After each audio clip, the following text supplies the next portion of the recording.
বসে আছো? এই সময় তো তুমি রেওয়াজ করো।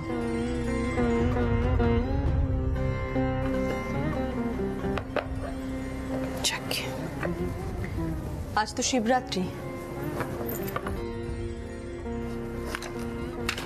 শিব মন্দিরে গেলে ড্রাইভারকে বলে রেখো।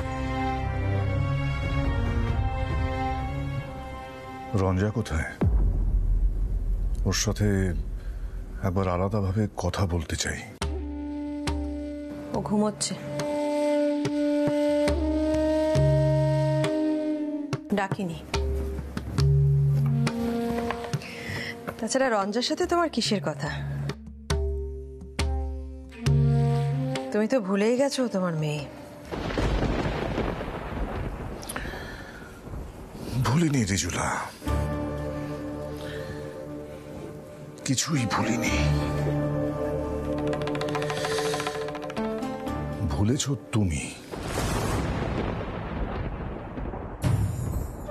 রঞ্জা যখন দিনের পর দিন অকারণে পিলুর সাথে খারাপ ব্যবহার করে গেছে, তুমি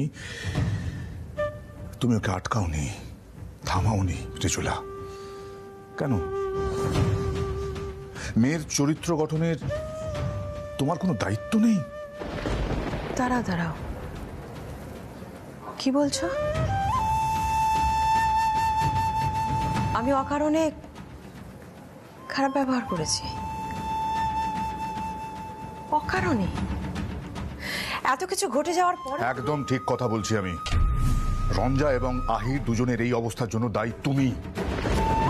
নিজের হঠকারিতার জন্য সবার সামনে বিয়ের ঘোষণা করে বসলে, তারপর কাউকে কিচ্ছু না বলে বিয়ের দিন ঠিক করে ফেললে, এমনকি আমাকে পর্যন্ত কিছু জানালে না। তারপরের ঘটনার জন্য তুমি দায়ী করছো এমন একটা নিরীহ মেয়েকে, যে কিনা এই বিষয়ে কিছুই জানে না, যার কোনো হাত নেই এই বিষয়ের উপর। আচ্ছা, তার মানে তুমি বলতে চাইছো সব দোষ আমার? নিরীহ মেয়ে বলছো? আদিত্য, মেয়েটা এত বড় একটা সর্বনাশ করে ফেললো, ওর কোনো দোষ হলো না? আহিরের সঙ্গে রঞ্জার বিয়ে ঠিক ছিল আদিত্য। রঞ্জা তোমার মেয়ে। জানি আমি, কিন্তু আহিরের মতামত কি নিয়েছিলে? আহিরের সঙ্গে রঞ্জার যদি বিয়ে হয়েও যেত, পিলু না থাকলেও রঞ্জা কিন্তু সুখী হতো না নিজের জীবনে। কারণ আহির রঞ্জাকে কোনোদিন ওই চোখে দেখেইনি।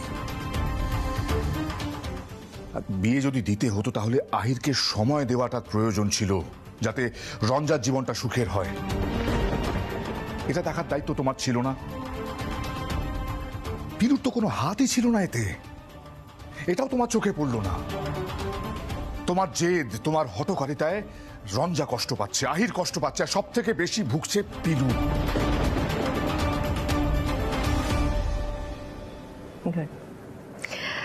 তাহলে তুমি এই কনক্লুশনে এলে যে এই সব কিছুর জন্য দায়ী রিজুলা। সারা জীবন তো এটাই শুনেছি, নতুন করে আর কি শুনবো আদিত্য?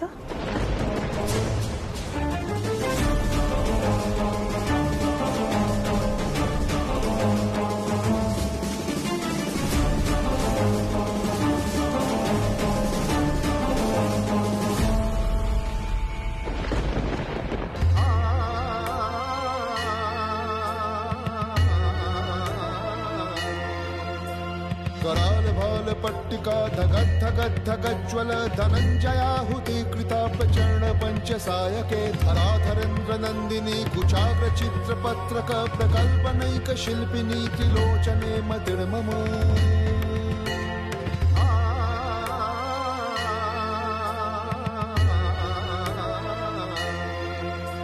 प्रचंड बाण बानल प्रभासुभ प्रचारिणी महष्ट सिद्धि कामिनी जना बहुत जल्पना विमुक्त पामलोचना विवाह कालिका ध्वनि श्वेति मंत्र भूषण जगज्जयाय जायतम श्वेति मंत्र भूषण जगज्जयाय जायतम श्वेति मंत्र भूषण जगज्जयाय जायतम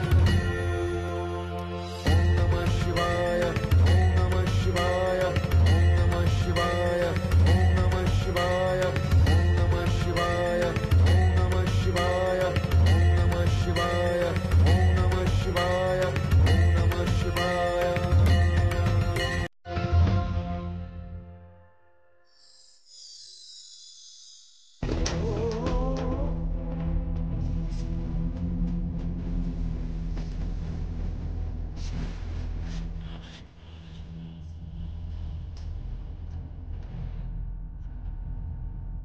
কি অপূর্ব গুরুজি।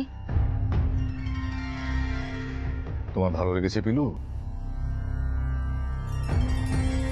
এটাকে শিব তাণ্ডব স্তোত্র বলে।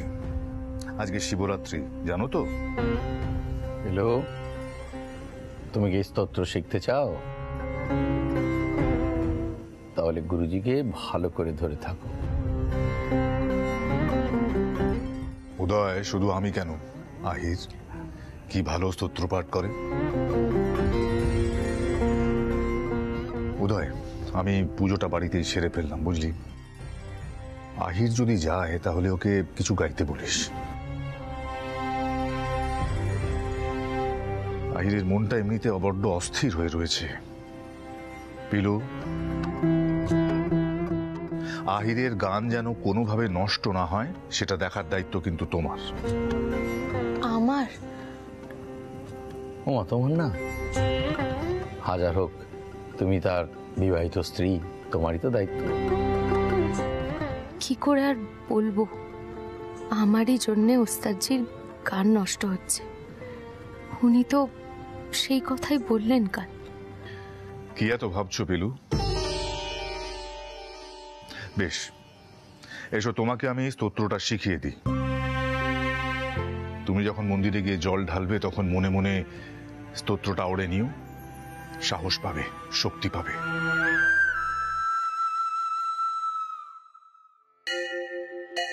जटाटवे कलज्जल प्रवाह पापित स्थले कलेवलम्ब्य लम्बितं भुजङ्गतुङ्गमालिकम् डमड्डमड्डमड्डमड्निनादबड्डमर्वयं चकार चाण्डताण्डवं तनौतु नः शिव शिवम् चकार चाण्डताण्डवं तनौतु नः शिव शिवम् ॐ नमः शिवाय, ॐ नमः शिवाय, ॐ नमः शिवाय।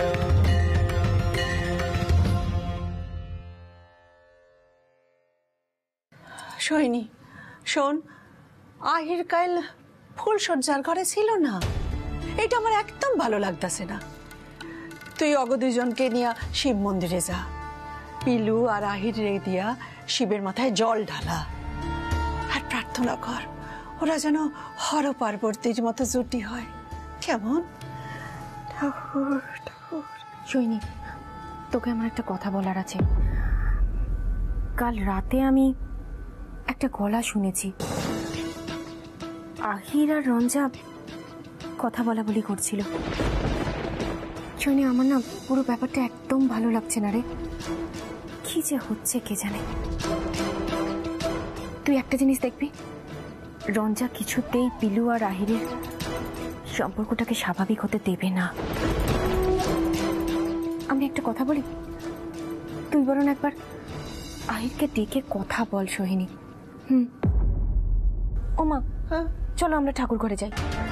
আচ্ছা ঠিক আছে সোহিনী।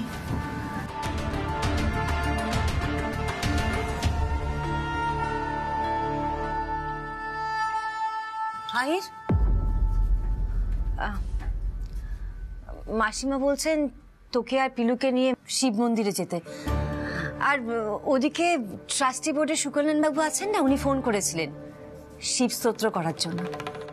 মা, মা এবার আমাকে ছেড়ে দাও, আমি পারবো না মা। কেন আহির, না পারার কি আছে? আমিও তো যাব, জল ঢালবো। আর দেখ, তুই পিলুকে নিয়ে গেলে কত ভালো হবে বলতো, মন্দিরের সবাই পিলুকে দেখবেন। চল না আহির। মা, এই বছরটা আমি তোমাকে বলছি আমাকে ছেড়ে দাও। আমার গানে মন বসছে না, ঠিক করে গান গাইতে পারছি না মা। ছেড়ে দাও মা, আমি পারবো না, ছেড়ে দাও। চমৎকার। পিলু, তুমি যাবে তো নাকি তোমারও ভালো লাগছে না?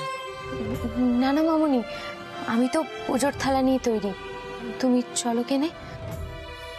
বেশ, এসো তাহলে, আমি বাইরে আছি। মা, মা শোনো না। মা, কি হলো মা?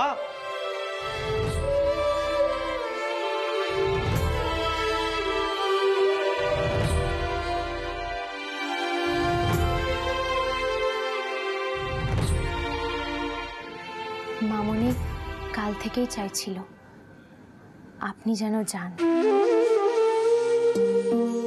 আজকে ড্রাইভার কাকাও আসেনি, তাই আপনি গেলে মামনির সুবিধা হতো বোধহয়। যাই হোক, আমি নিয়ে যাচ্ছি মামনিকে। আর একটা কথা বলবো ওস্তাদজি, যদি আপনি অনুমতিটা দেন।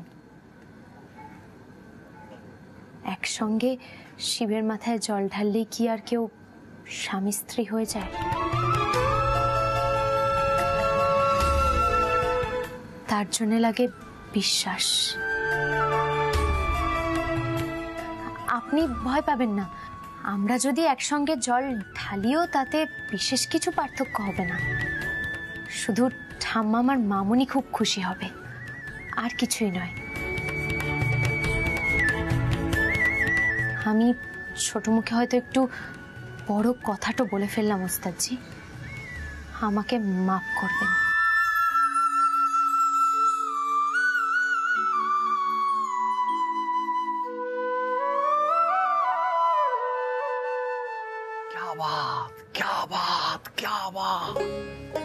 বাঘের বাচ্চি রে, যে কথা বলে গেল একবারে মোক্ষম কথা, তুই একটা কথাও তুই কাটতে পারবি না। সুতরাং হ্যাঁ, চলে যাও, পিছু পিছু চলে যাও। তাই কি গো বলছি, তো যাবে জল ঢালতে মন্দিরে? অত দূরে গিয়ে তুমি কি করবে? ঘটি করে জলটা নিয়ে এসো, আমি মাথাটা এরম করে দিচ্ছি, ঢলটা করে ঢেলে দাও। আমি তো তোমার শিব, তাই না? ওরে আমার শিব ঠাকুর রে, ওর মাথায় জল ঢালতে হবে। ড্রাইভার থাকলে ভালো হতো, বাড়ির গাড়ি নিয়ে যেতে পারতাম। চলো বাইরে গিয়ে দেখি কিছু পাই কিনা। আসলে ভেবেছিলাম আহিরটা আসবে। চলো।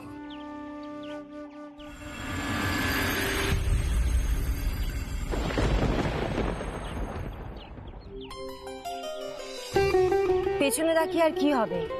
আহির যখন একবার বলে দিয়েছে যাবে না, ও যাবে না। খুব জেদ ছেলের। তোমাকে কিন্তু খুব ভালোবাসেন ওস্তাদজি, তোমার জন্য অনেক কিছু করতে পারেন।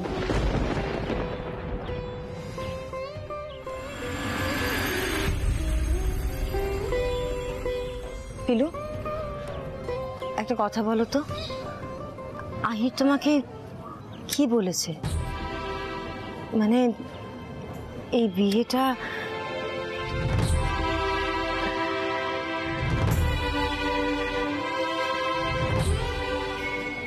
মন্দিরে গিয়ে দুজনে একসঙ্গে মিলে বাবার মাথায় জল ঢালতে পারলে খুব ভালো হতো। ও মামনি, তুমি এত কেন অস্থির হচ্ছ? ঠাম্মাম তো বলেছে বিয়েটা ভগবানের হাতে, তুমি এত চিন্তা করো না। আহির, এসো।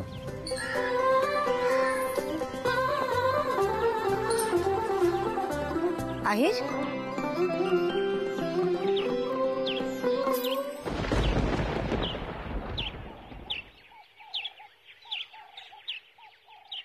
তুই যে বললি যাবি না, হঠাৎ কি হলো তোর?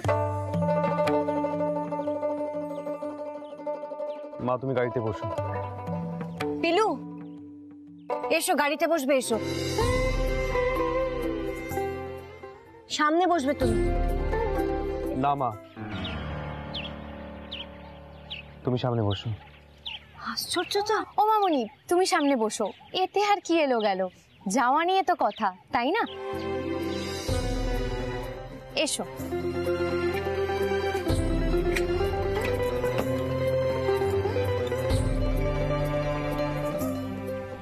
জল কিন্তু একসঙ্গে ঢালতে হবে।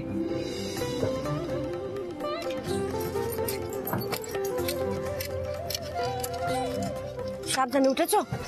দেখি শাড়ি আঁচল সামনে।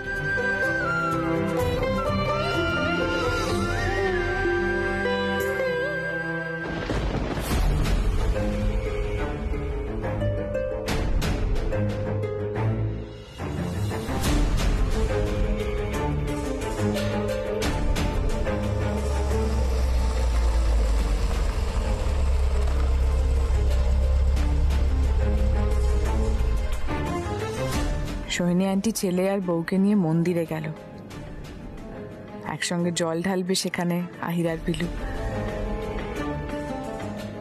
সবাই তো বলে মন্দিরের শিব নাকি খুব জাগ্রত, হাজবেন্ড ওয়াইফ মিলে জল ঢাললে নাকি সারা জীবনের মতন এক হয়ে যায়।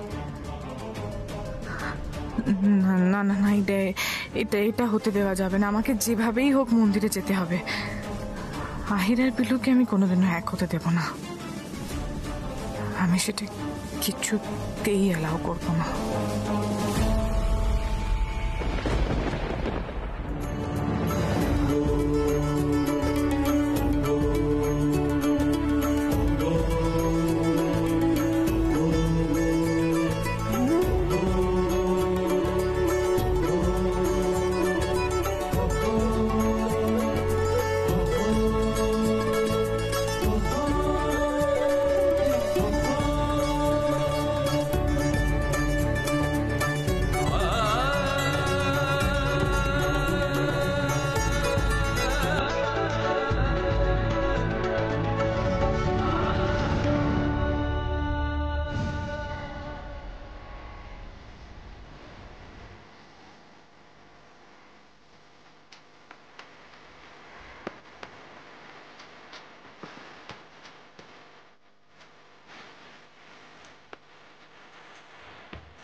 মা, তোমরা গিয়ে জলটা ঢেলে এসো, আমি তোমাদের জন্য এখানে অপেক্ষা করছি। যাও। তার মানে এত দূরে এসে তুই বাবার মাথায় জল ঢালবি না? কি হয়েছেটা কি তোর বলতো? ও মামুনি, চলো না আমরা দুজন গিয়ে জল ঢেলে আসি। চলো। মামুনি, বলছি ওস্তাদজিকে রাগিয়ে দিচ্ছ কেন? শুধু শুধু যদি আবার ভেতর গিয়ে তাণ্ডব শুরু হয়ে যায়। মাকে ভালোই কবজা করেছে দেখছি, কি সব বিড়বিড় করে বলছে আবার। এখন আবার মা বলে যাবে সামান্য শিব পুজো, সেটাও করলি না আহির? প্রতি বছরই তো আসি এখানে, গুরুজি এলেন না এবছর, ভালো লাগে?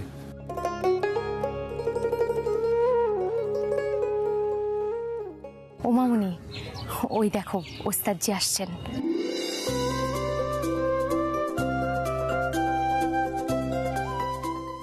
তাই তো দেখছি, কেনই বা বললো আসবে না, আর এখন হঠাৎ কেন পেছনে পেছনে আসছেই বা কেন, সেটা একটু বুঝতে পারছি না বাবা। চলো তোমাকে বড় ঠাকুর মশাইয়ের সাথে আলাপ করে নিই, এসো।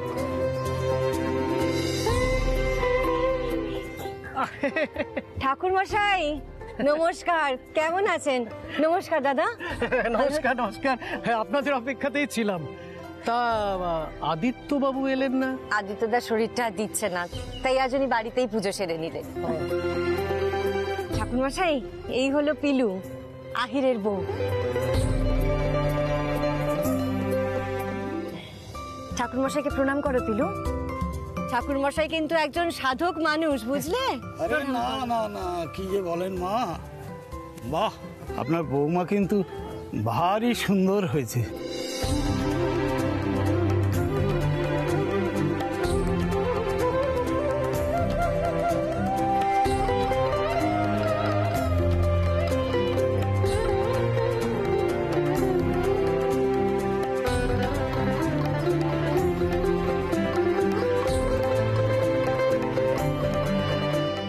আহি,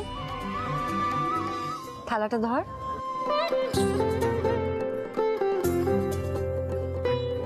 পিলু, বড় ঠাকুর মশাইকে প্রণাম করো। থাক মা, থাক থাক থাক থাক। আশীর্বাদ করুন ঠাকুর মশাই, যেন পিলু চিরসুখী হয়। চিরসুখী হও মা, মঙ্গল হোক। ঠাকুর মশাই, বিয়ের পর আজ ওদের প্রথম শিবরাত্রি।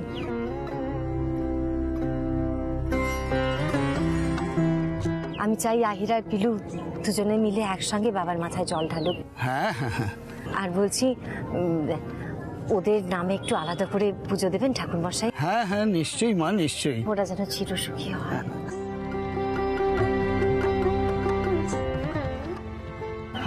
হ্যাঁ ওস্তাদজি, আপনি মামুনিকে নিয়ে কোথাও গিয়ে বসুন, আমি গিয়ে লাইনে দাঁড়াচ্ছি।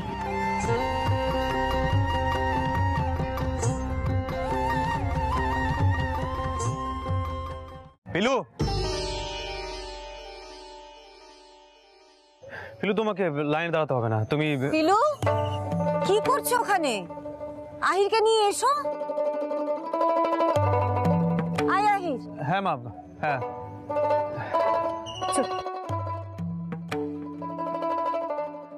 তুমি চলো, ঠাকুরমশাই অন্য মন্দিরে পুজো দেওয়ার ব্যবস্থা করেছে, এসো। ওস্তাদজি বলছি, আপনি যদি আমার সাথে শিবের মাথায় জল ঢালতে না চান, আমি মামুনিকে বুঝিয়ে বলবো, কিন্তু দয়া করে জোর করে কিছু। কেন এক কথা বারবার বলছো বলো তো? এখানে সবটাই তো জোর করে হচ্ছে। এখনো পর্যন্ত কোন জিনিসটা আমার মর্জি অনুসরণ হচ্ছে এটা বলতে পারবে? সবটা তো পরিস্থিতি চাপে হচ্ছে, তাই না? যাকে আমার মাথা একদম ঠিক নেই, আর শরীরটাও ভালো লাগছে না, আর কানেও ঠিক করে মন বসছে না। তুমি এসো, দেখি একটু দেখি। সবসময় ওস্তাদজি আমাকেই দোষ দিচ্ছেন। ওনার গান শরীর সব নষ্ট হচ্ছে বজরংবলী। আমি কিন্তু মানত করেছি শিব ঠাকুরের কাছে, আজকের পরে ওস্তাদজির মন যেন শান্ত হয়, অন্তত গানটুকু যেন গাইতে পারেন। গুরুজি আমার উপর যে দায়িত্ব দিয়েছেন সেটা যেন আমি পালন করতে পারি।